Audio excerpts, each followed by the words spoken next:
conceptual framework is some kind of maybe it's a very dry topic. So I have made it, try to make it as simple as possible for your understanding. So without wasting time, is this slide visible? Yes, sir, it is visible. Okay, okay. So to begin with, conceptual framework, we have all heard this line from our teachers or our guides, as it serves as a guide and a ballast to the research. A ballast is something which is going to anchor you or to keep you stable throughout the process which you are going to undertake. And it serves as an integrating component that helps researchers intentionally bring all aspects of a study together through a process that explicates their connections, disjuncture, overlaps, tensions, and the context shaping a research setting and the study of phenomena in that setting. So, in short, if we want to say something like, we can call conceptual framework as some kind of a skeleton on which we are going to build up something. So it is like if you take up a research study and get an X-ray done, probably you are going to get the conceptual framework as the picture. So it is actually a skeleton of the research process which you are planning to undertake. So what exactly is it? And when we say about conceptual framework, the first thing which comes to our mind is we have seen theories of various nursing theorists, which many of us have used in our studies, and we have a thinking that conceptual framework is the same, like it is. We have to find a theory to which is going to suit our study. So while going to maybe in the upcoming slides, you will have a change of heart while looking at that on what exactly is a conceptual framework. It is a bit different from what a theory is, or whether you are going to push a theory to a study. So a conceptual framework tells why a study is significant and relevant, and for how the study design, including data collection and analysis and method, appropriately and rigorously answers the research question.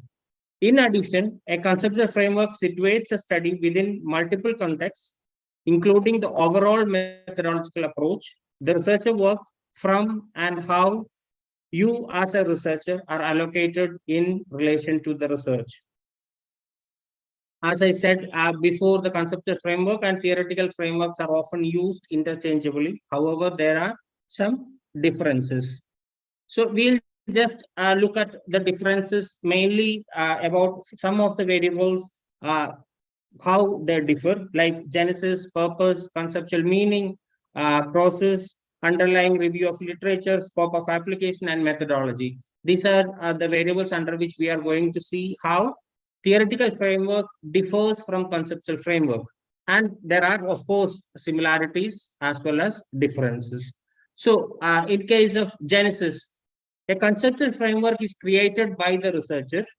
It is created by the researcher himself or herself, which is going to suit his or her study. And meanwhile, the theoretical framework evolves or takes shape from reviewed literature and or the data collected, adopted or adapted from a pre-existing theory or theoretical perspective.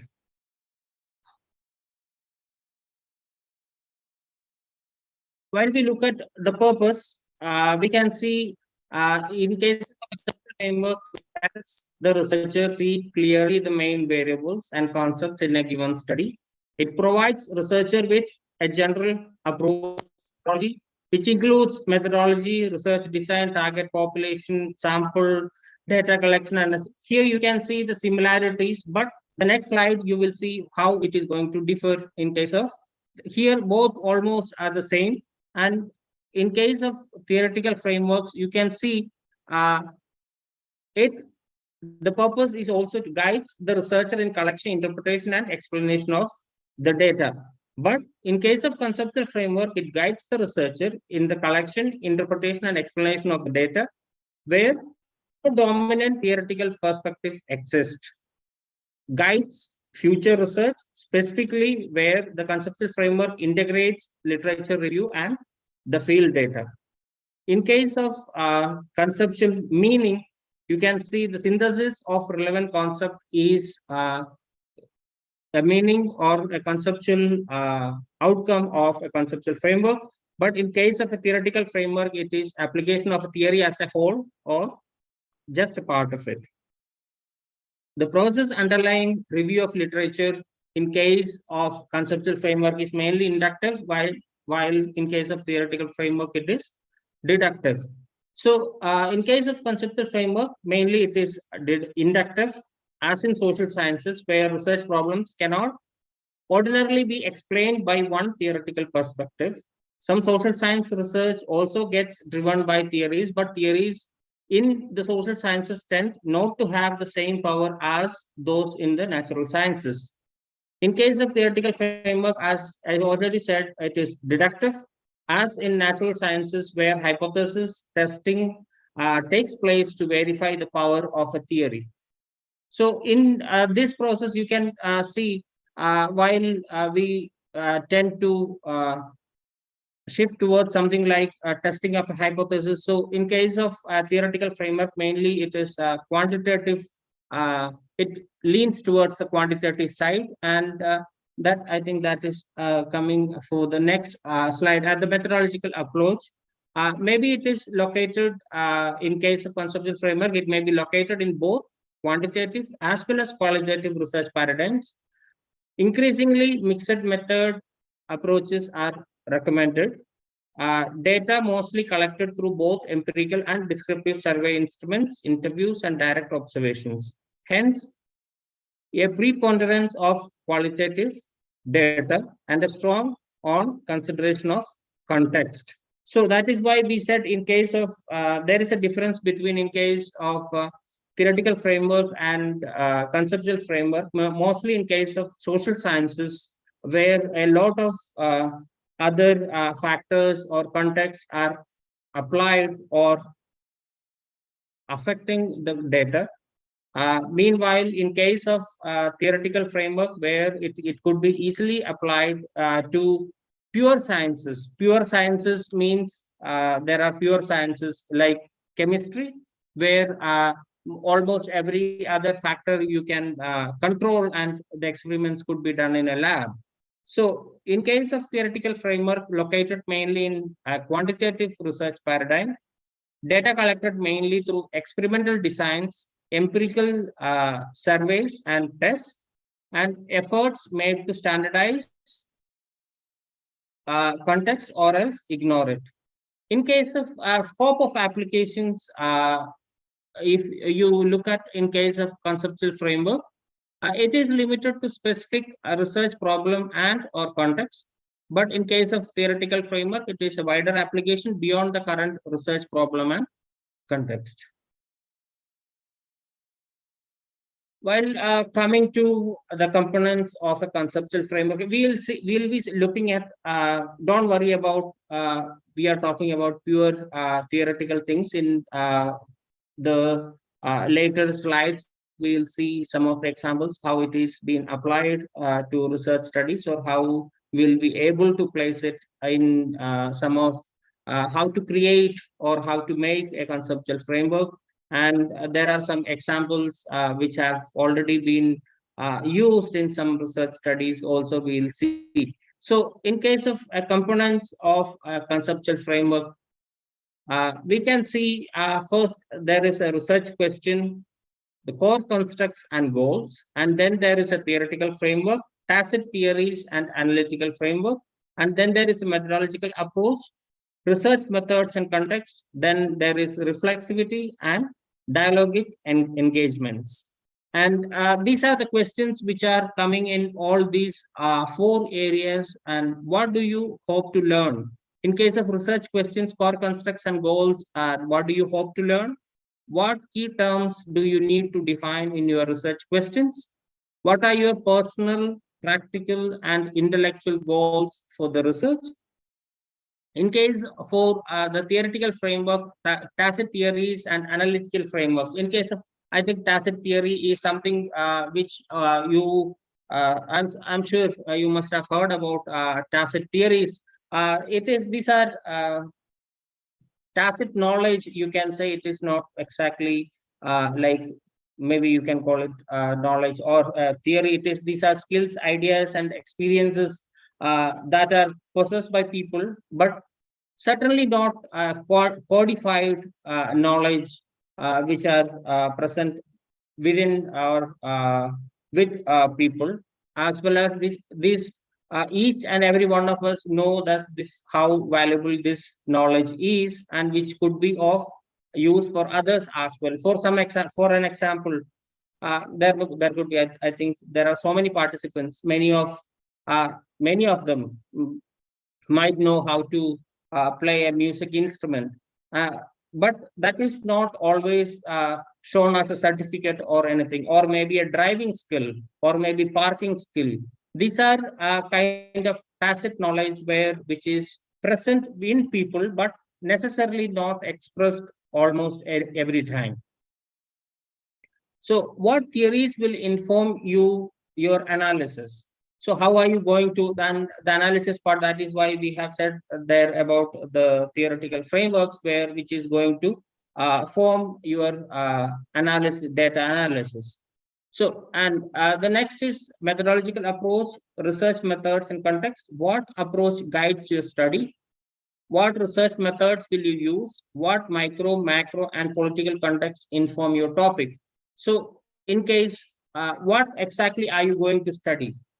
So, based on that, you're you're going to design or pick an approach. Suppose, for example, you would like to study maybe job satisfaction of nurses, post-COVID era job satisfaction of nurses who are working in public sector hospitals. You want to study. So you will first identify what kind of approach will help you to get data, and finally to say that this is actually the job satisfaction of nurses who are working in post-COVID, during the post-COVID time. So what approach, whether it could be an experimental approach, whether it could be a descriptive approach, whether it could be a mixed method. So what method? So these are the kind of questions which will keep in mind while framing your making a conceptual framework. So what kind of methodology are you going to adopt? And what are the micro, macro, and political context which will inform, or which is going to affect your study or your data, or maybe your research setting? And reflexivity and dialogic engagement, how are they influencing the research questions and the study design? What is your relationships to the research? How are you engaging with your role as a researcher? So in this case, there is again there are some preconceived notions with each and every one of us. So in case if you are going to study, you have to go with a fresh mind, not with a preconceived notions where you are preoccupied already, or maybe decided, or you are trying to prove it. So if you are going to trying to prove it, then the approach will be different. But if you are going to identify something, then you cannot go with a preconceived notion. So the purposes, why do you need a conceptual framework at all? We have seen, I know initially itself I said this is a very dry topic, and sometimes it looks like uh, a very theoretical topic. So why exactly do we need to go through this, and why do we need to study this, and why do we need, after all, a conceptual framework if we can just do the research study and just finish our business? So they, there are purposes And a conceptual framework, as we earlier said, it is going to be serving you as a guide. At the same time, that is finally going to end up as a skeleton for your research study. So in case of purposes, if you look at the conceptual framework helps to cultivate research questions and match methodological aspects of the study with these questions. So what exactly is a job satisfaction of nurses in post-COVID times in India in public hospitals? So that is your research question, and match methodological aspects of the study with that question, and that is what kind of a methodology are you going to adopt, what are the factors which are going to come into play, and how is the process going to be designed, and how will you be able to come out in the end with a result saying this is the job satisfaction of nurses. And in case of why conceptual framework is important, we'll come a bit later in the same this thing. Uh, I think maybe the next slide. The conceptual framework helps to cultivate research questions and match methodological aspects of the study with these questions. It helps align the analytical tools and methods of the study with the focal topic and core construct as they are embedded with the research questions.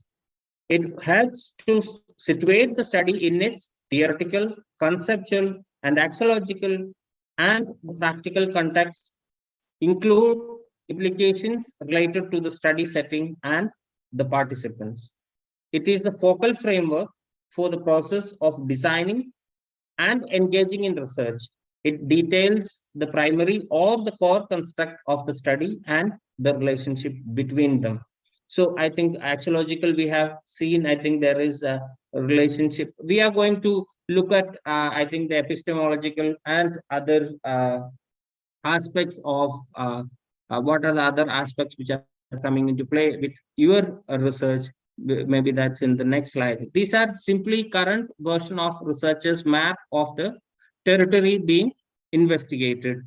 It helps the researcher becoming more discerning and selective in terms of methods, grounding theories and approaches to the research.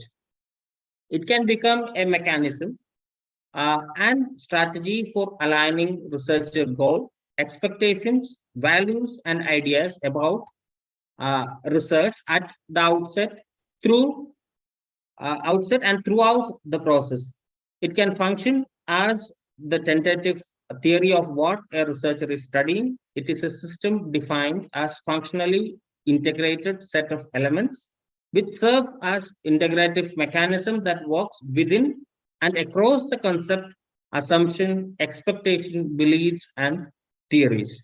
So in case of we saw what are the components of the components of a conceptual framework. So many times what if you look at it is actually, we always talk about holistic, comprehensive. These are words which mostly nursing people use. Nursing people, I am saying because we all belong to that group. So we all say that. And if you look at maybe a bigger picture, if you would like to put it that way, and if you look at a conceptual framework, you will be able to understand, get a bigger picture of exactly what have you done, or what are you going to do if it's not already been done, or maybe. So it generates a focus of research as it is formed and shaped by it. It includes guiding theories or assumptions of the researcher, goals and expectations of the study, formal and informal theories that contribute to understanding, conceptualizing the focal topic of the study.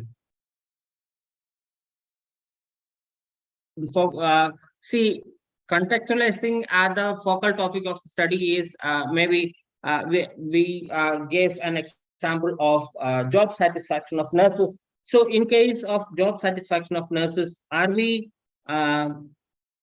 it's many times we confuse, we are going to use some instrument, data collection instrument, and finally we come up and say, see, one of the very common mistakes beginning researchers make, not only in nursing, in many other fields, or maybe in health sciences, is confusing fear with anxiety. These are two entirely different concepts, and you use an instrument and you come up with a score, and finally you are going to say the person is having fear or whether the person is with anxiety. But you cannot call a person who is anxious is with fear. So because there are different, these are two are very different things. So that is why I said, in case of to have a conceptual framework means you are going to stay focused, or in the end, at least you are going to come up with a data which is you have done the study what you intended to do. It allows the researcher to make meanings and use of overlaps and disjunctures within and between core construct of the study. It helps a researcher to locate oneself in the research process and attend to various epistemological, ontological, and axiological considerations, and these shape the researcher's methodological choices. In case of epistemological, we have seen, I think the previous slide also said about axiological, and here we have epistemological and ontological as well. In case of epistemology, it is actually going to say about, it is relating to the theory of knowledge, especially with regard to its methods, scope, validity, and the distinction between justified belief and opinion.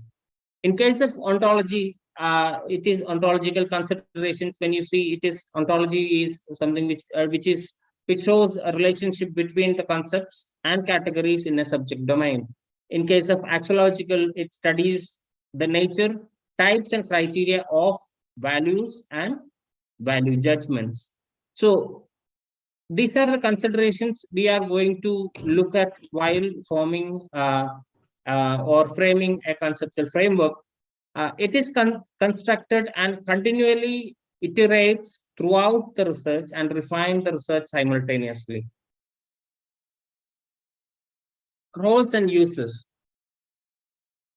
In case of conceptual framework, it provides an integrating methodological ecosystem for developing and continuously refining the studies, methodologies, and research designs, providing the overall structure in which researcher can articulate and examine the goals of study and its intended audiences, serving as a compass for identifying the relevance and selection of, and then engaging with and integrating across existing research literature and theories, providing idea context for you to argue for rational and significance of your study for to its intended areas, field, or discipline. It's going to help you thoughtfully develop, refine, and delimit your research questions, providing a dynamic system for identifying and refining your understanding of your research positionality, and engaging in a reflexive approach to a study, helping to direct a researcher towards his or her methodological orientation and approach, helping you to develop an appropriate framework for collection of data and development of instruments. It serves as a guide and frame for selection of data analysis, framework, and process, acting as a foundation for writing and critically scrutinizing your analysis and study findings, helping the researchers see how formal theory intersect with various aspects of the study, including research questions, methods, and goals, serving as a mechanism to consider and reflect on the significance and value of research once it is completed. So this is the part I'm sure most of us are looking at, and because rest of the things, everything is, you can say these are basic foundation knowledge, but how are you actually going to develop a conceptual framework for a research study? So in case of conceptual framework for research studies, see, for in this, I am directing at the PG students. The research, academic research, which you undertake is it's a learning experience, and you are expected to go through each step without skipping any. So that is what is expected of you. So you are supposed to make a conceptual framework with in taking your supervisor into confidence, and with discussions with the research supervisor, whosoever is supervising your study. So conceptual framework provides sense of interconnection and interdependence among parts of a research project.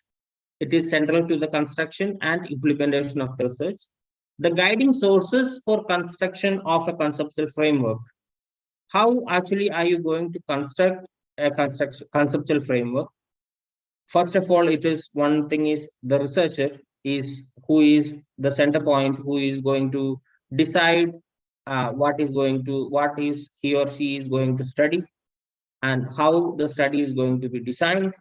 And so that person comes as number one. And the next is a tacit theory and working conceptualization. What is the tacit knowledge of the existing what phenomenon you are going to study? Then the goal of the study setting and context, macro socio-political context, and a formal or already established theory. So most of us fall into the last one, because that's it seems to be. I think these are what we many of us did as a student is to identify a theory which we can fit into our research study or the research process. So most of the other factors take a back seat when you directly go for that. As a the researcher, how he or she is going to be a major source for constructing a conceptual framework is you, the researcher. Being a researcher, it includes your positionality, social identity, experiences, beliefs, prior knowledge, assumptions, ideologies, working epistemologies, biases, and overall perspective on the world. A complex combination of all these aspects about researcher shapes the goals of your study in terms of how you think about your research at the conceptual and methodological levels. Tacit theory and working conceptualization. Tacit, tacit theory, I think we have already discussed this about what exactly will be tacit theory or tacit knowledge. It means informal and even unconscious ways that we all think about, make sense of, and explain the world and the various contexts and people in it. These are often unspoken aspects of how we view the world that can be thought of as part of our guiding epistemological and ontological beliefs.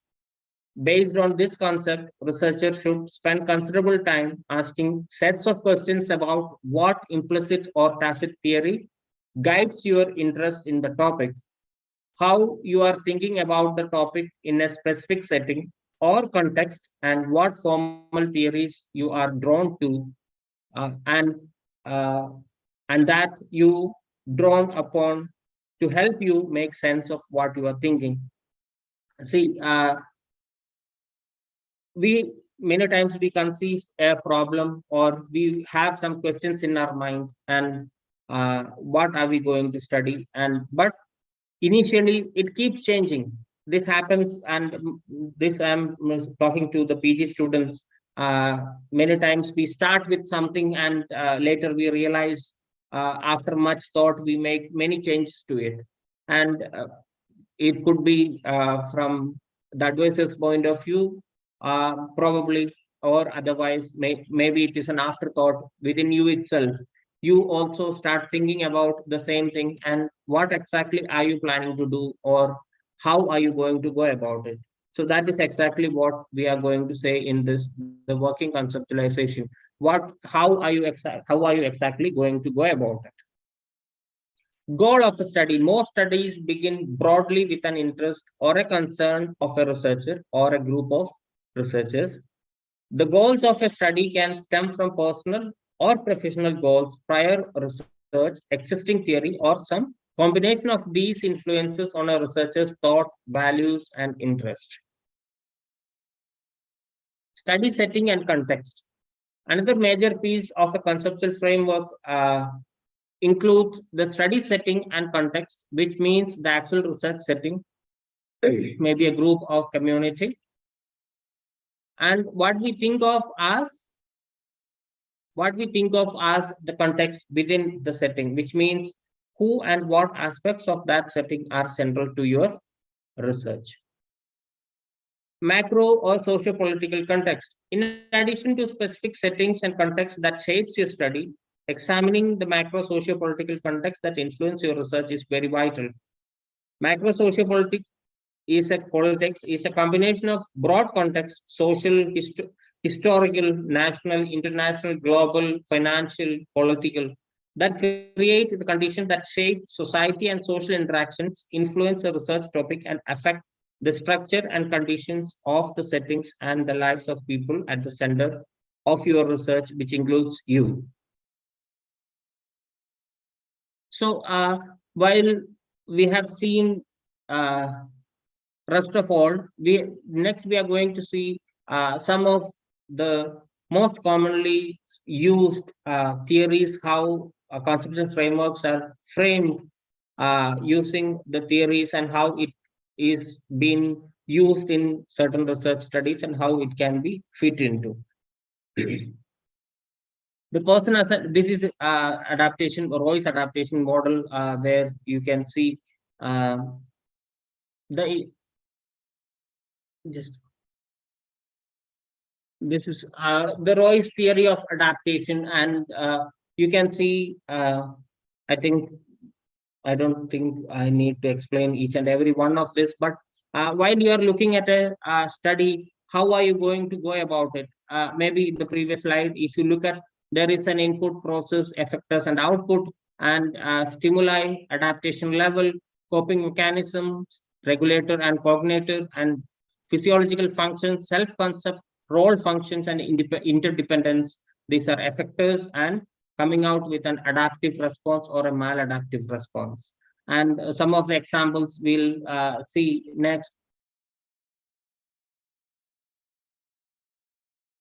See, this is an example, an application example on Roy's theory. You can see a client suffering with IHD, an adaptive mechanism, a cognitor, and a regulator. And you can see the response is a no rest, relaxation, no relaxation, drugs, symptomatic, change of activities, and change of nutrition. And if it goes to maladaptation, then it is going to go for a focal stimuli, contextual stimuli, and a residual stimuli, where you can see there is a nursing activities, manipulation of the stimuli, and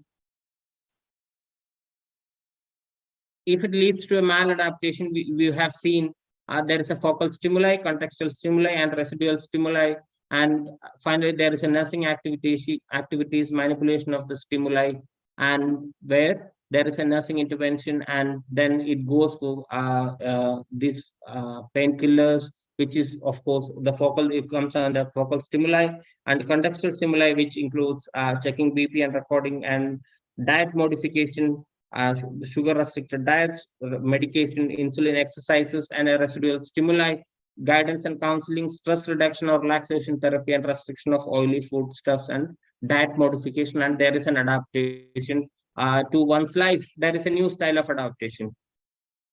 So, and other is this is a conceptual framework based on adaptation of infertile women, based on the Roy's adaptation model, which includes input stimuli. You can see the focal, contextual, and residual stimuli, and there are the control processor, regulator, and cognitors, and effectors, and finally you will have it as the output, the levels of stress in physical, emotional, social, sexual relationship, concern, rejection of child-free lifestyle, and need for parenthood dimensions, and level of general well-being. This is again another one. This is an Imogen. This is based on Imogen King's theory of goal attainment. If you look at this is again knowledge regarding the symptoms of mental retardation, a study which is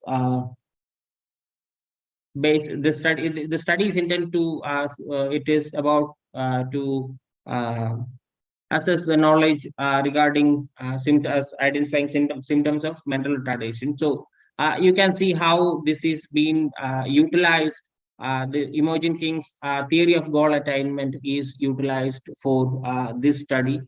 These are a conceptual framework which are being taken out from studies which have already been completed, or there is one which is upcoming, which is an ongoing study. So the next is, I think this is the most commonly used or most talked about model. Probably it is Dorothy Oram's self-care deficit theory, and you can see how the uh, conditioning factors, self-care agency, self-care demand, self-care deficit, and nursing agency and supportive educating system. And this is about a maternal and fetal outcome, and with implementation of an STP. This is Hilliard Paplou's IPR model, which is again, you can look at the nurse and patient and interpersonal relationship model. There is an orientation, identification, exploitation, and resolution phases. And there are 6 arrows, which so there are 6 factors which influence the interaction between nurse and patient, which includes values, belief, culture, race, experience, expectation, and preconceived ideas. um, it's coming here of both, not only nurse but of both. So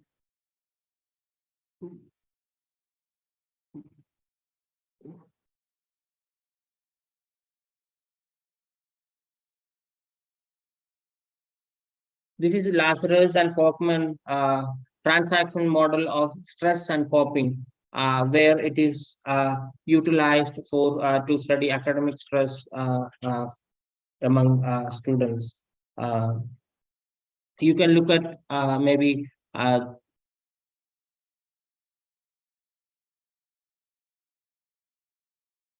while we discuss these theories, what you are going to look at these pictures is where exactly is the factors or the variables which are you are going to study is put in place. That is what you are going to look at.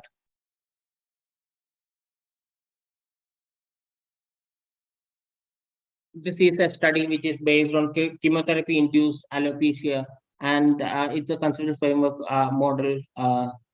You can see it's a symptom management model, which is the health and illness, diagnosis of cancer, stages of cancer, organ affected, cycles of chemotherapy, frequency of chemotherapy. These are the variables which are been studied, and the symptom experience, which is chemotherapy induced alopecia, perception of symptom, evaluation of symptom, and response to the symptom or stress, which is again this is studied among female patients, chemotherapy induced alopecia.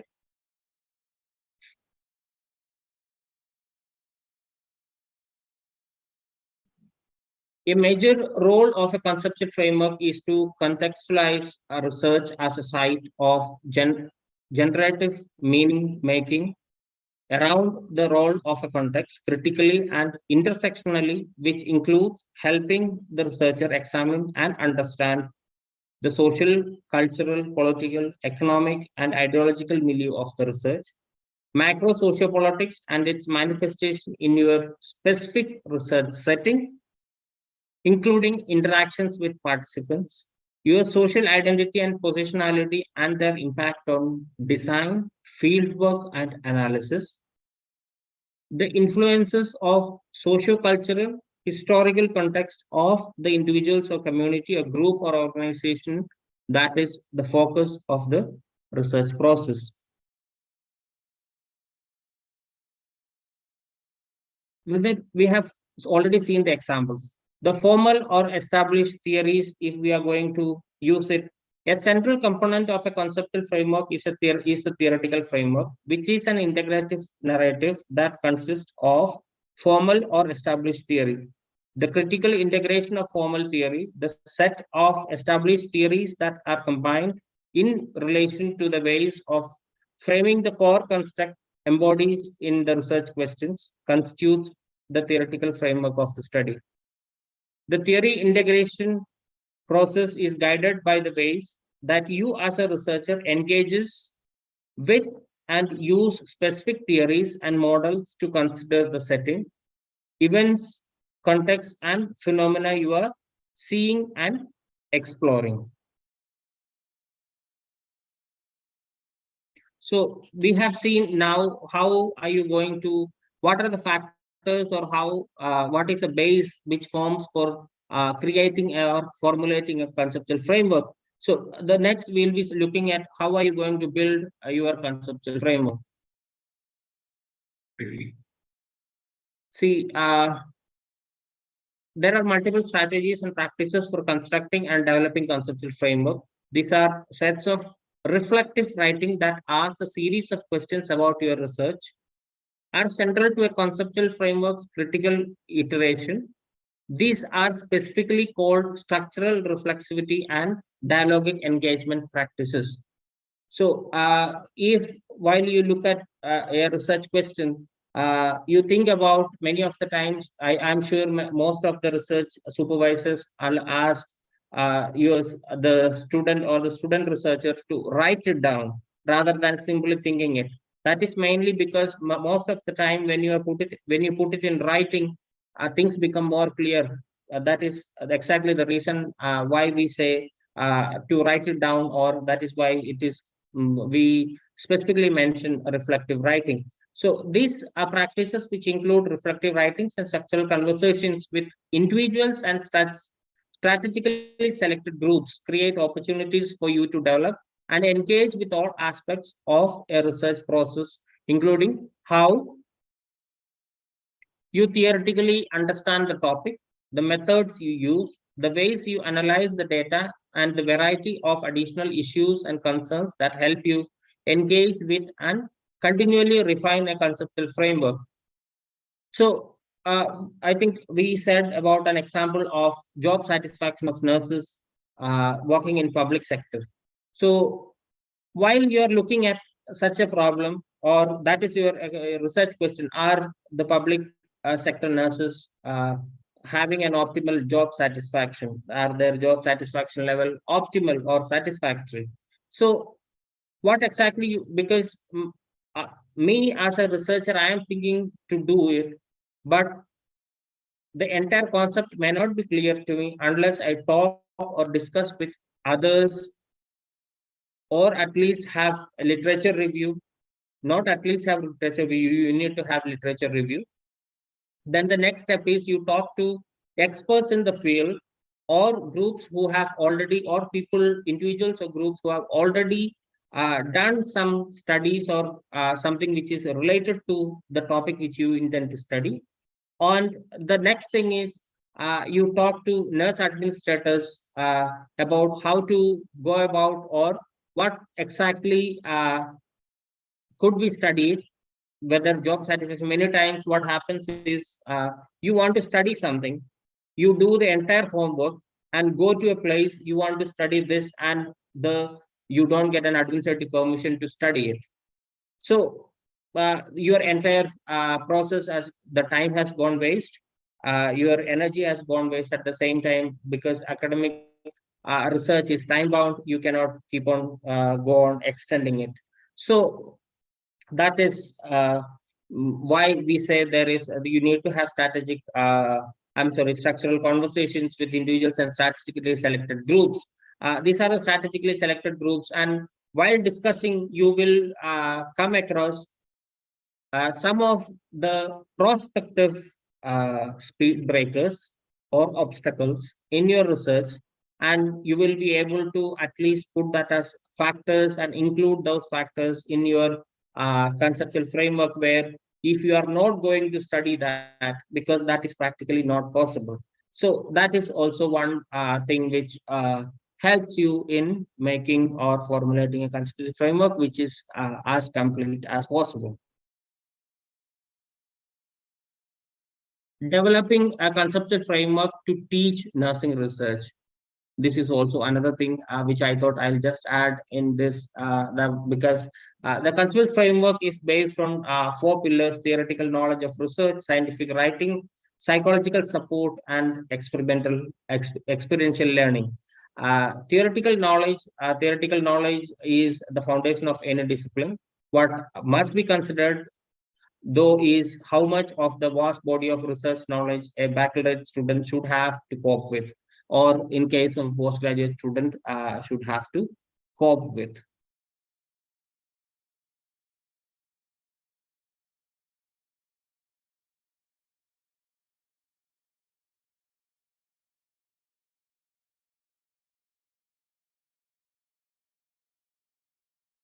This is a conceptual framework.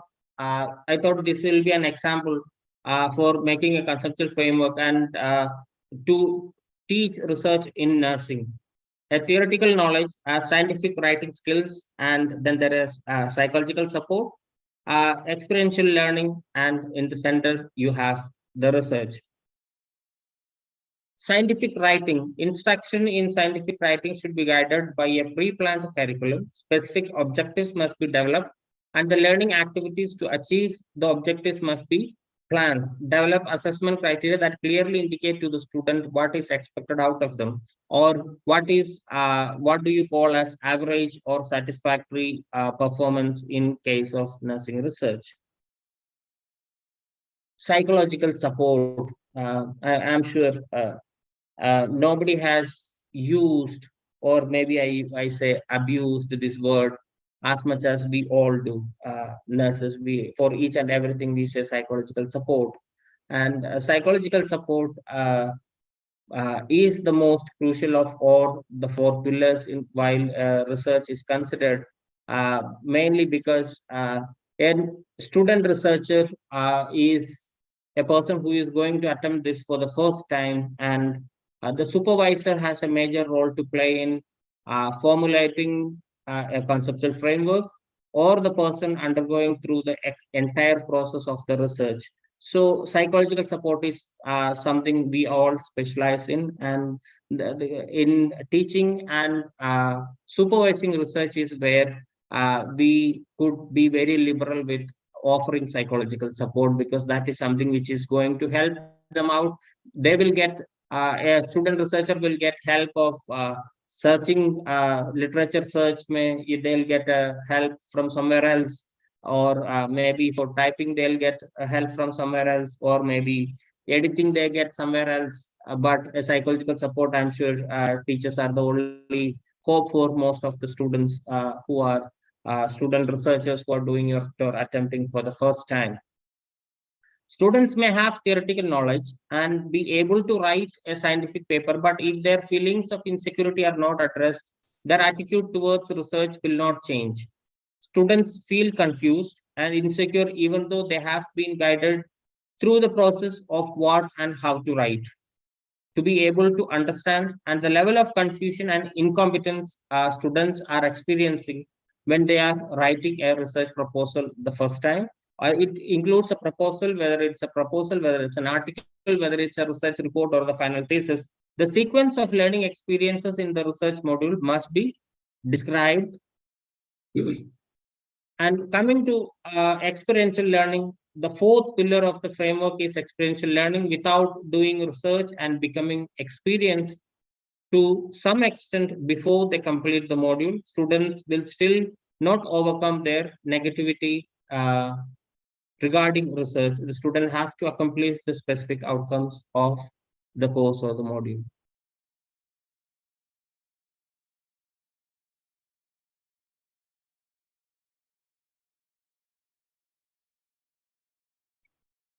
Role of this is, I just thought I'll put two slides for us teachers or the facilitator who is going to be the anchor, the psychological support, and of course the role model for taking up a research work.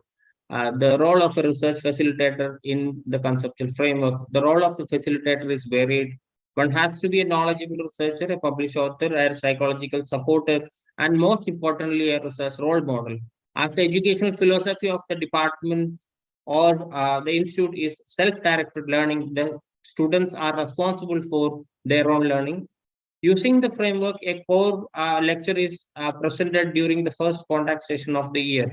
So when because many of the times what happens, we do cover or we complete our theory classes, and the students the practical, many times we are unable to give a total entire plan for them beforehand, or maybe well in advance, so that the students also could plan. So that is exactly done during the beginning itself. Thereafter, specific elements of the research process will be dealt with in more depth. For example, sampling methods or data analysis. We can have these days we have courses, and even I think thanks to COVID, we have online resources available with who could help out many of the the statistical packages. They could give training to students or beginners in nursing research. As the focus is not only on theoretical knowledge, the role of the facilitator is to guide the student through achieving the specific objective of the module or the course. And to conclude, success is directly correlated with the degree the facilitator has internalized research herself or himself. The four pillars of the conceptual framework are of equal importance. If one is left out, and the failure or maybe a roadblock is inevitable. There are no research role model in clinical setting. The only role model for the student is a facilitator, and acknowledge feelings of confusion and incompetence most of the students have. And I think this is for the students also to be free in expressing it to the facilitators, because uh, they are there because you need them. So acknowledge feelings of confusion and incompetence. The role of the facilitator in this regard is crucial, and if addressed correctly, the students progress through this phase to a more positive attitude regarding research. I think that is all about conceptual framework, and thank you. I think, do we have questions in the chat box? No. Not till now, we don't have any questions. Thank you, Dr. Rathish, for presenting it in an elaborate way. Audience, do you have any questions? Please put the questions in chat box. We have 3 hands raised. Is it a question? We have. I think I'll end the screen sharing so that we can see the screen. Yeah. Rajisha, is it a question? Shabir Wani. Question posted in question and answer section. Can you read out for the speaker? Yeah, sure. Okay, I will. I have seen some of the questions, and yeah. This is during the beginning, I think, not audible. I think that is. is. The last question is relevant. Okay, Okay. Vijayalakshmi J. Good evening, sir. In simple, how to determine the concepts to develop in our own conceptual framework? This is, I think, Vijayalakshmi, na? Yeah, okay. Vijayalakshmi. The how to determine the concepts to develop our own conceptual framework. See, we did discuss what are the factors which are going to help you in developing a conceptual framework for your own study. What exactly are you planning to study? And is the research process which you are intending to take, could it be any other theories, like we have discussed about some of the most commonly used theories, I think systems, adaptation model, as well as other theories, where if you could base your study on any of the existing models. If not, why not create one of your own? There is no harm. But the only thing is, why we always say why we go for theoretical, we pick up theories as our basis. We want to be the safe or the safest best, because there is no chance of error for you as a student to take up and make mistake, because there is no time. So that is one reason why always the supervisors say you take up a theory and base your study on one of the theories which is already been tested. So that is the reason. So you could find out a theory, and look out what exactly are you going to study and what is the outcome of the study and how are you going to go about the study. Based on that, you will be able to form. I think we have discussed many of the factors, which includes even socio-political factors of the study, and which when anyway there are other factors, extraneous variables which might come, but you may not need to study because it may not be practical. So based on that, you will be able to frame that. Is that all right? Yeah, I think you have answered the question. Next question is from Anjali UA. Sir, when we are writing the conceptual framework in an experimental study, the outcome of the study will be in experimental and control group. So see, whether the experimental and control group, there is an outcome. It is not whether there, see, suppose for example, if you are going to study job satisfaction of private hospital nurses and government hospital nurses as a control and experiment. I am just giving you as an example. Hypothetically, they are not comparable. Job satisfaction is not comparable in case of private and public, but I am saying this as an example or hypothetically. But in the end, you will have an outcome, but your conceptual framework is not going to differentiate between experimental or control group or anything. You are going to have it as a skeleton for the entire process of the study. It is and the outcome will be specified. And if you want to, because you are going to create an input process and output thing in case of an experimental study, and that can be done. We can always mention the experimental and control group separately. There is no problem about it. Should we write a conceptual framework for qualitative study? Qualitative study, conceptual frameworks can be made. Why not? Qualitative studies, see, in case when we are talking about qualitative studies are of different types. You will have even phenomenology, you will have ethnography, grounded theory, or whatever you want to study, but based on existing any of the conceptual frameworks which are already existing, or maybe you want to create your own theory, because qualitative studies are not theoretical frameworks. In case you may not be able to find the theoretical frameworks, but conceptual framework, of course, you will be able to base it on. Okay. Then Gauhar Bhatt is asking, can you put some examples? I think here you have many examples were shared during the presentation. Next question, Shima Bashir. How to develop a conceptual framework that fits in a study? What are the factors to be seen? I think the entire presentation was based on that. Maybe. Yes. Any other questions, audience? I think they are all happy because we finished early.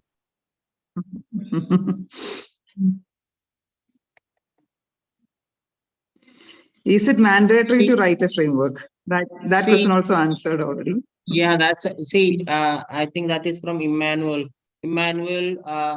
It is for you are undertaking an academic research, and the purpose of you doing that research is to make you understand each and every step of the research process, and you are not going to skip any of that, because once you become an established independent researcher, you will have the freedom to take the risk of not having a conceptual framework. You will have enough time also.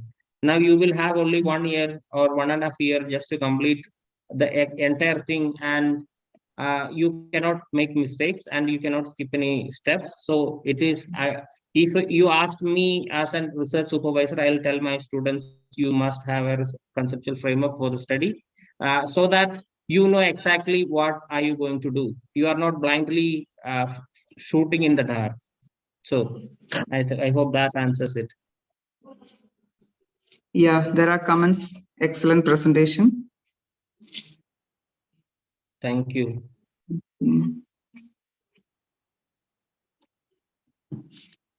Okay.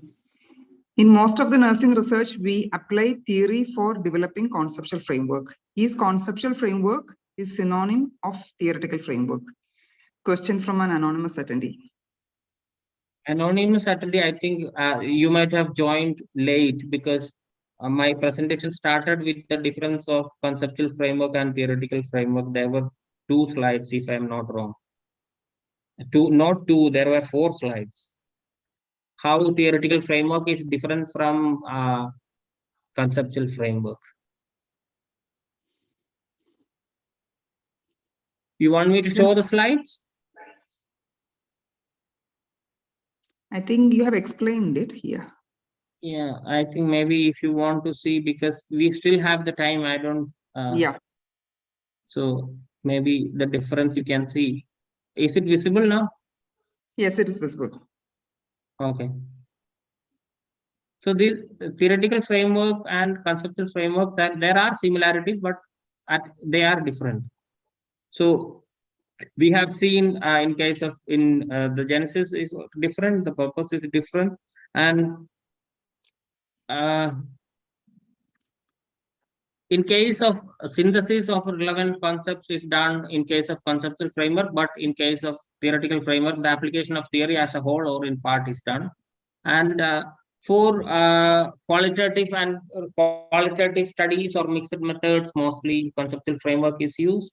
And in case of theoretical framework, mainly it is used in pure sciences where data are collected mainly through experimental designs and empirical surveys, and efforts are made where the efforts are made to standardize the context or else ignore it. So these are the differences.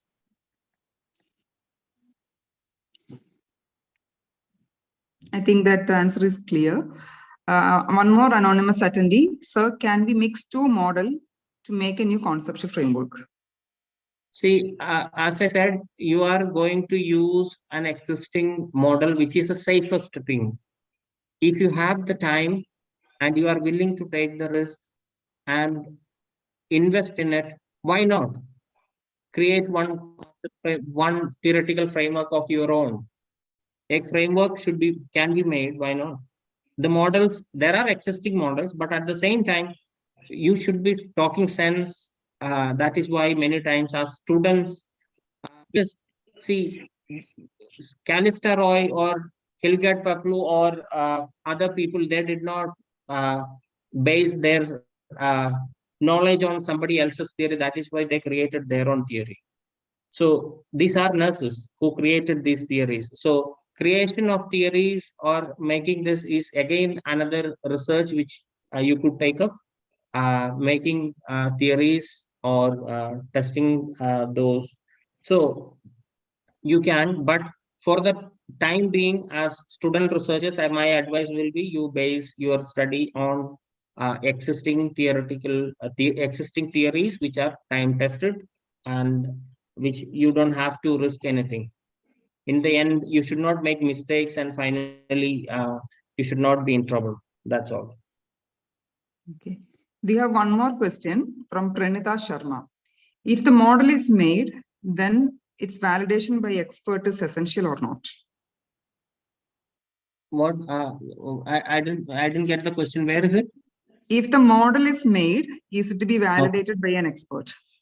See, if anything anything you are going to create new, which includes your data collection instrument, you go for content validation of your data collection instruments. So anything which is new, you cannot sit and create. We cannot create something from vacuum. It has to be validated, and there has to be it has to be validated by experts, and there is no replacement for that. Content validation has to be done if there is something which is newly created. And see, creating a theory or testing a theory is not our topic today. It is also a very lengthy process, and which is even more complex than creating a conceptual framework. So I think that is also you can I think somebody should attempt once you complete your PG or have some experience and take up to make a theory of your own. Why not? Okay. So many thank you. Excellent. Thank you for clarifying the conceptual framework. Then they have requested for sharing the material also. I think we have no more question. Okay. Yeah, sharing more the, sorry, I was just in another program. So I was attending, but in between I have to give some remarks here. So thanks, Dr. Rathish, for the wonderful presentation. It is one of the difficult area which you handle easily. And participants also had limited questions today, probably the application part, that they have to do, then more doubts will. But I would like to say only in nursing we use conceptual frameworks. And this conceptual frameworks guide the entire steps in research. So that is so nice. And application part, the difference between conceptual framework and theoretical framework, and the difference between control and experimental group, how to mention the outcome. So these were very interesting questions. I'm sure Dr. Rathish has answered. But then we do not have our own Indian theories, because we have a lot of observations, but unfortunately we do not observe the pattern. We do not document it. Like, Newton has created the law of gravity because he saw apples were falling. So I used to say here also coconuts were falling, mangoes were falling, but unfortunately we didn't document it and we didn't make it as a theory. So the same patients are getting admitted, but we just do the functional work, or we are so submissive or obedient to carry upon the routine work. But we need to observe the patterns. We need to observe the concepts, the relationship between the concepts. And this conceptual framework is just like a kaleidoscope. When we observe the concepts, then you can find out number of relationships and you can come out with beautiful framework. So that Yes. is where. Ma'am, your voice is. Yes, breaking. I think Hmm. ma'am is out of network now. No. Is it audible now? Yeah, yes, ma'am. Yeah. Now it is audible. Yeah, I think I accidentally muted. So that is how, there is a lot of scope. And we also must encourage theory generating research. There are two applications of conceptual and theoretical framework. One is the application, another one is generation. Application we are meticulously doing whether we know the importance or not, just because it is mandatory, guide says we are all using it. But then theory generation also should be promoted. In nursing, we have academic research mainly happening. At academic research level itself, if we have theory generation research which is being promoted at least at doctoral level, then it will be really helpful, and we will come out with our own theories. So that is what is the motivational message I would like to tell the younger generation. Anybody planning to do doctoral work, think of theory generation research. We can come out with some theories. So that is one of my suggestions. And those who are completed PhD and masters as part of your departmental research, independent research work, also you can think of doing theory development research. So that way we can come out with Indian theories, and we will be able to present it in conferences, international conferences, and other platforms, and make the world know that Indian nurses are also able to generate the theories. That is my ambition for many years. We didn't do it. So hope the younger generation would take it up and do Maybe, it. ma'am, Okay. our problem is we have a tunnel vision and we go by. It is a herd mentality we goes, and maybe you should plan for another program which is thinking out of the box. Maybe one day program, many times people Yes, don't, because yes. Correct. We will do it. And now that there is the number of participants are more from today onwards. 1,000 participants can attend. We see 600 participants. Probably the link is not been noted by many. So they will also see, and from the next session onwards, we can accommodate more number of participants. Thank you very much. Actually, this session is up to 6 o'clock. So any kind of exercise or something you would like to give, Rathish?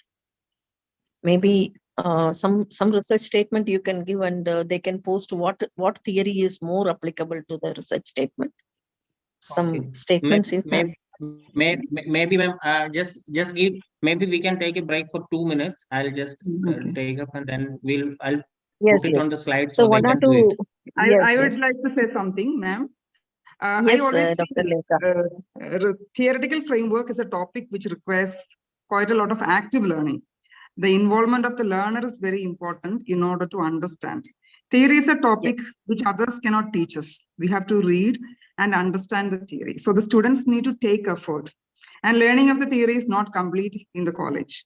And there is a slogan in our Vedas, like Ajaryat Padamadate, Padim Shishya Samedeya, Padam Sabajam Brahmacharibhi, Padam Kalakramenaja. So what we learn is just 25% in the college. Remaining 25%, the learner should actively learn to understand the concepts.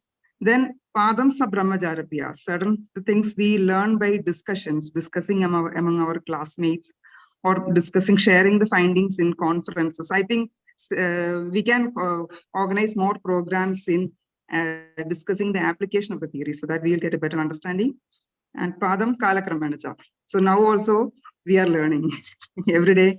When we actually same theory, when we read over a period of time, we understand that we are understanding the depth and breadth of the theory. For example, the Orum's theory, when I studied for the first time in MSc, it was not that impressive for me.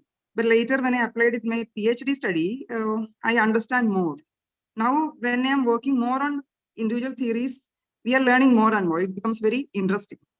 So there's a theory learning is a continuous process. So even if at the PG level, you don't get clear-cut understanding, it is okay.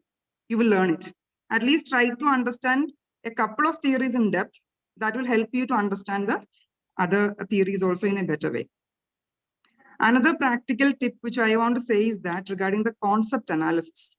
So when I experimented with theories, I found the concept analysis and exercise we can give to the students that will help them to apply, understand the study itself in a better way, and also apply the theory, because theoretical framework is about establishing relation with the variables or concepts of the study. When we do a concept analysis, the concept analysis of the main study variable, we study the antecedent factors, the consequences, try to find relationship. And based on that, if you're selecting the theory, the application becomes more easy and it becomes more interesting. So we need to have active involvement in learning. Yes, yes, I agree with you. Totally agree with you, Dr. Lekha. Here, I would like to share, when I was a MSc Nursing student only, I started learning these theories. And it was so exciting for me, so interesting for me. We need to submit care note and case studies, you must be remembering.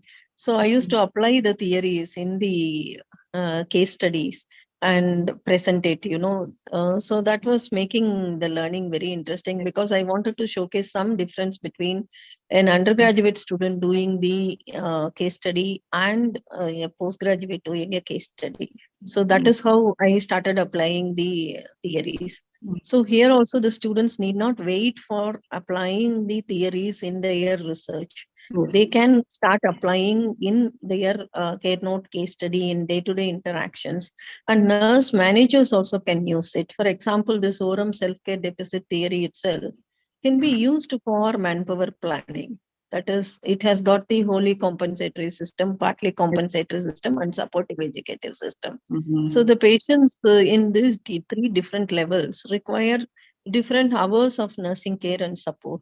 So for manpower planning, this can be used. This also can be used as a model for quality improvement.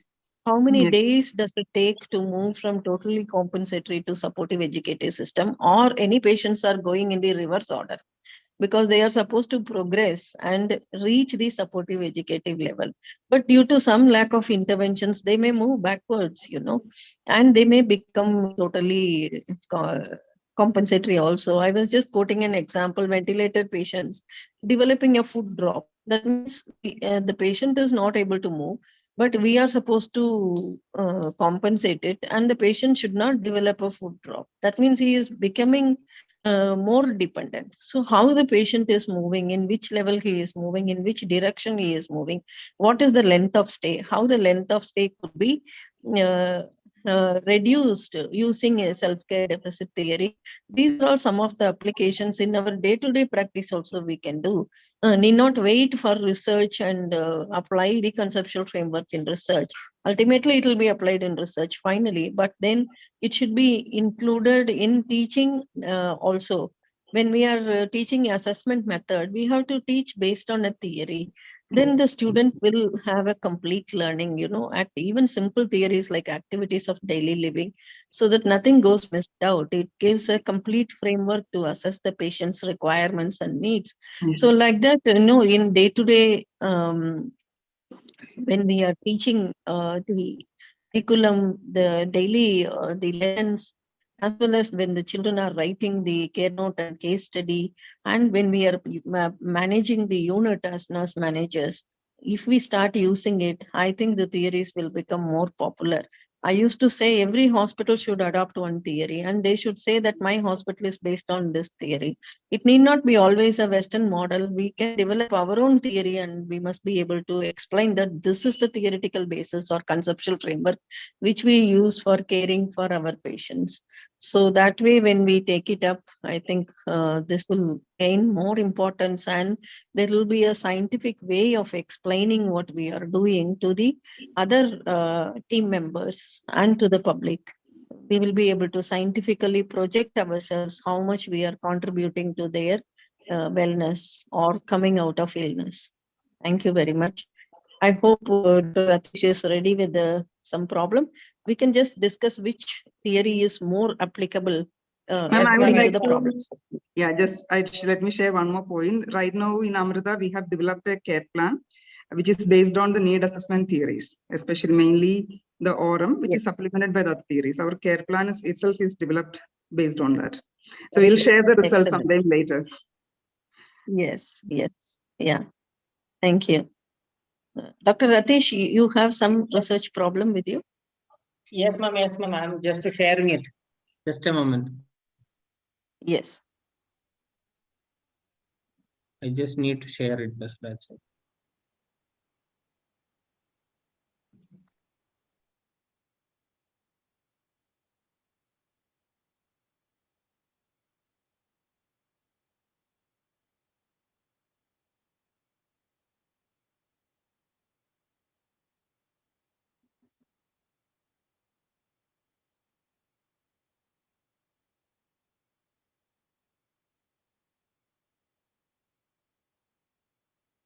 Is it visible?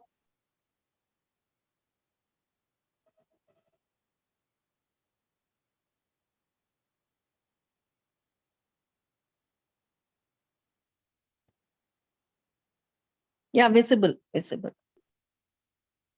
So you can read the study, and the participants can write down in the chat box which theory is more applicable to these statements. Or what, which theory can be used for to Yes. make, or which you can base your conceptual framework on, which theory, which is most appropriate. There will be many theories which could be applicable, but most appropriate and which is easily you could fix your research into. Maybe you can go by the second one first, because I think that will be easy.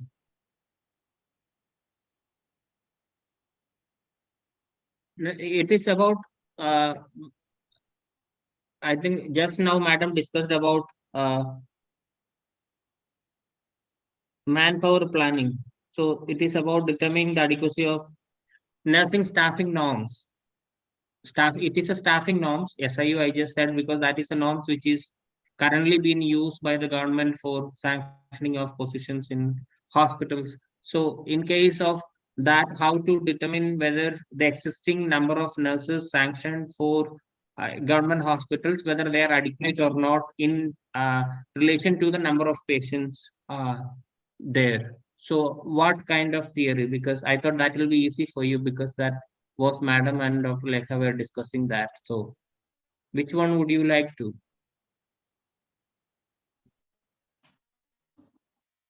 முடிஞ்சிடுச்சு. Okay. Yeah, I think somebody has said there is theory of motivation. Public health promotion model could be applicable. Okay. Health promotion model. Okay.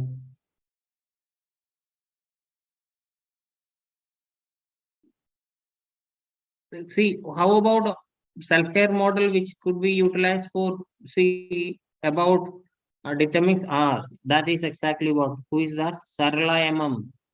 Okay, that is exactly what I was thinking about, because they were looking at discussing about RM self-care theory, because you are going to determine the number of nursing staff required in a hospital based on the number of patients available. So what are you going to do is, depending upon nurses are required in a hospital when a person is unable to do care for themselves. So you are going to fix your study on that. And that could be a model which you can base your conceptual framework on. Fine.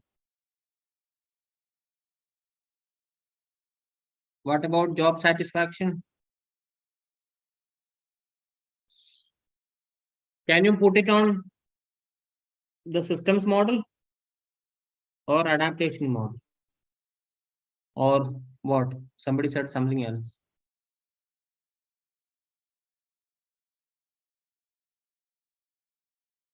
Systems model, fine. Shubha. Okay. And Roy's adaptation model. Okay. Okay. Fine. I agree with both. You can use, but find out which one you would like to use, because you will be able to fix systems model also. Okay. I think Dr. Lata, we are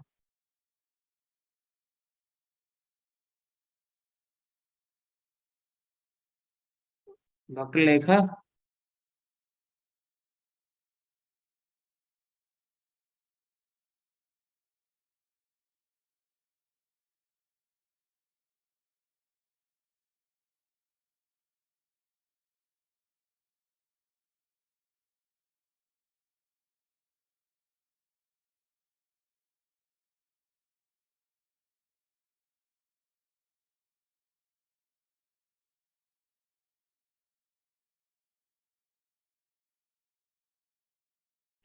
Most adaptation theory is used in, just give me a moment.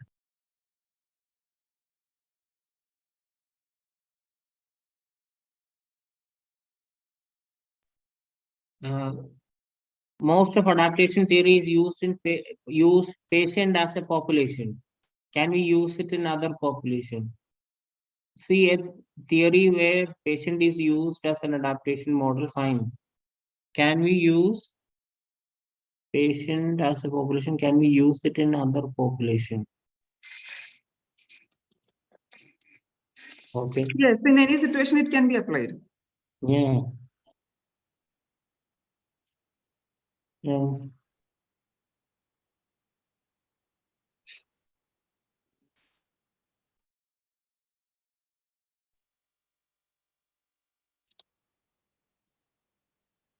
Am I eligible for a certificate? Hasenberg theory for satisfaction. I think individual theories, before applying, you have to read and see the suitability for your study. It may be out of the scope of the session, I think. Yeah, and see, Heisenberg theory of motivation or job satisfaction, you can look at that. There is no problem, because, but actually what they are going to say is, what Heisenberg theory says is, the job satisfaction is that hygiene and motivation will a factor. You are saying about that theory, na? I think so. That is determining exactly what constitute job satisfaction. And okay, fine. I got your point. Thank you. Yes. I was just checking for a few minutes.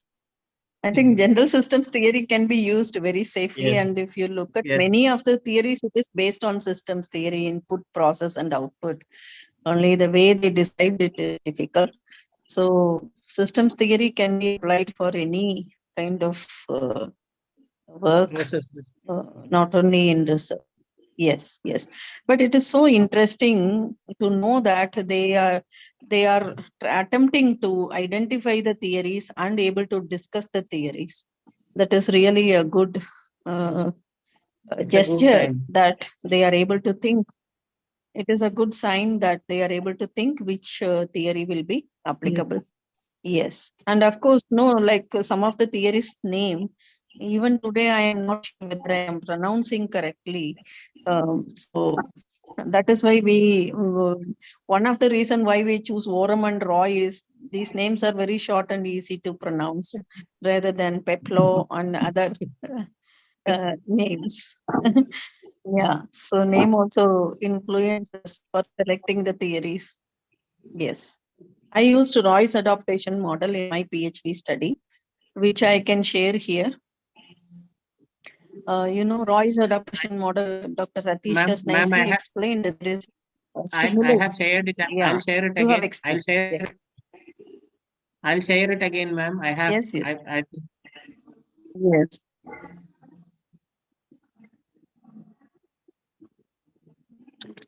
We all did MPhil in Manipal, and there we had one paper exclusively on theories. You have to write one university level paper exclusively on theories and its application.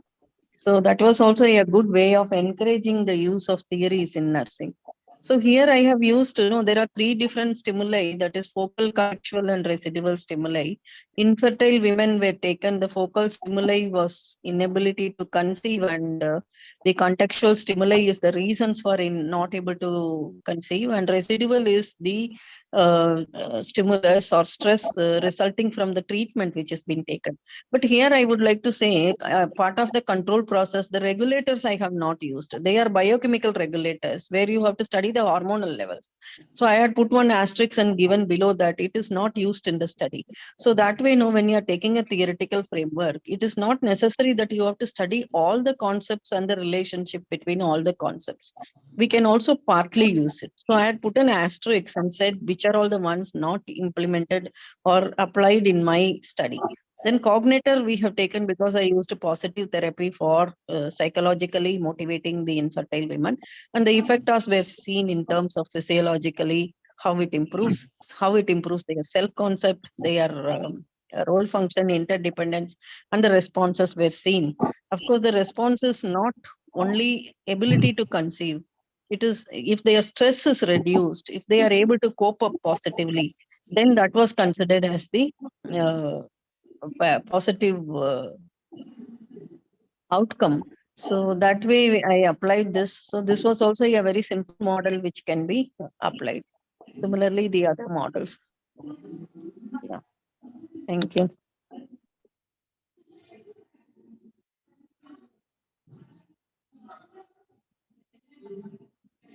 and what prevalence and practice of self-medication practice and its associated factors. I think that is a maladaptation for self-care theory where person is unable to determine when the person requires assistance or not because the prevalence and practice of self-medication practices and its associated factors. I get confused all the time. There is nothing to be confused about. Health belief model, find health belief model. You can.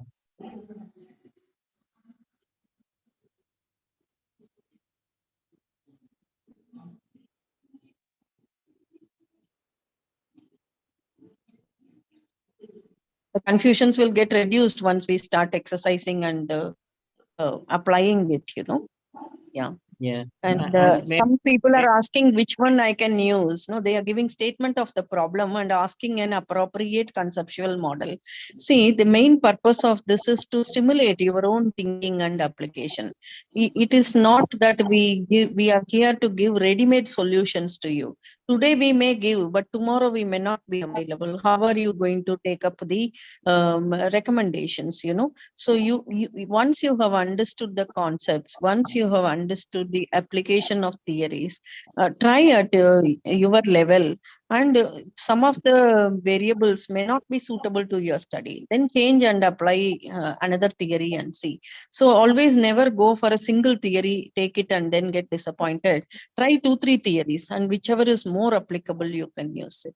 And one person has asked which theory is suitable for the maternity nursing clients. Mercer's role attainment theory is commonly used in maternity nursing, but all the other theories are also applicable in maternity nursing.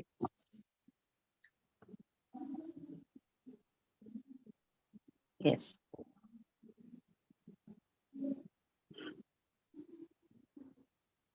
See, And I would request the don't, parties. Yes. ma'am, I was trying to tell them, please don't post your problem statement and ask for conceptual framework. This 2 or 3 of us speakers cannot replace your advisors. You have to ask your advisors, whoever is your research supervisor, because we are not their replacement. We will say one thing and you have to discuss your entire, because 1 minute is not enough to discuss your entire research ideas. So that cannot happen. Yes, and also one of my humble requests to the participants, please post the questions only related to the day's topic, you know, and I think unrelated ones can be avoided. That is my humble request to the participant. Yes. So thank you very much, Dr. Rathish. I think we have answered almost all the questions posted in both chat box as well as in the question and answer session. And the sample application of the theories were also shown as template, and we also have given a kind of exercise where they can think which theory will be most suitable for selected research problems. So the presentation will be available in YouTube. Anytime you can view. Later on, if you get some doubt that you want some of the slides which were very interesting, which you want to refer, once again, it is always available in the YouTube. You can refer. YouTube channel link is also been shared. And in the Nursing Next Live, it will be available. And the students as well as the other participants, whenever you require, you can again refer. Maybe when you want to take class for your students, or when you have a presentation elsewhere, if you want to refer, it is always available in the YouTube. That is one of the advantage of this program, because students usually before the exams they study. So before the exam, they may want to recollect some of the learning which is taking place in this short-term course. So anytime just before your exam, also you can just do a quick review in the YouTube, and this must be helpful from examination point of view also. So all the best postgraduate students who are attending this session. Thank you very much. And thanks Nursing Next Live for enhancing the number of participants who can attend. I know you might have paid for it. Though the course is free, we are not generating any money. It is only for knowledge dissemination. It has been hosted. Nursing Next Live was really kind enough to increase the bandwidth and accommodate 1,000 participants. Thank you very much. And Dr. Lekha, thank you for holding the string as Master of Ceremony today, moderating the entire session. You can say the concluding remarks. Thank you, Dr. Rathish. Thank you, ma'am. Thank you, Lata ma'am, so much. Thank you, ma'am. So as we conclude, let me take this opportunity to thank Dr. Rathish Nair for presenting the topic in an excellent way. And the concept is clear, which is reflected in the questions being asked. I also take this opportunity to thank Dr. Lata Venkatesh, the president of CNRS North Zone. Under her excellent guidance and leadership, we were able to organize more and more programs. I also thank Dr. Muthu, who is working behind the scenes as organizing secretary, and all the members of CNRS North Zone and CNRS national level members. Once again, thanking all the participants for your participation. Hope you will apply the theories in your practice and you will continue learning. The purpose of this session is not teaching you what to do, just to guide you how to proceed, motivate you to learn more and more so that you will get a better concept of the nursing theories. Have a nice application of theory in future. All the best. Thank you so much. Thank you.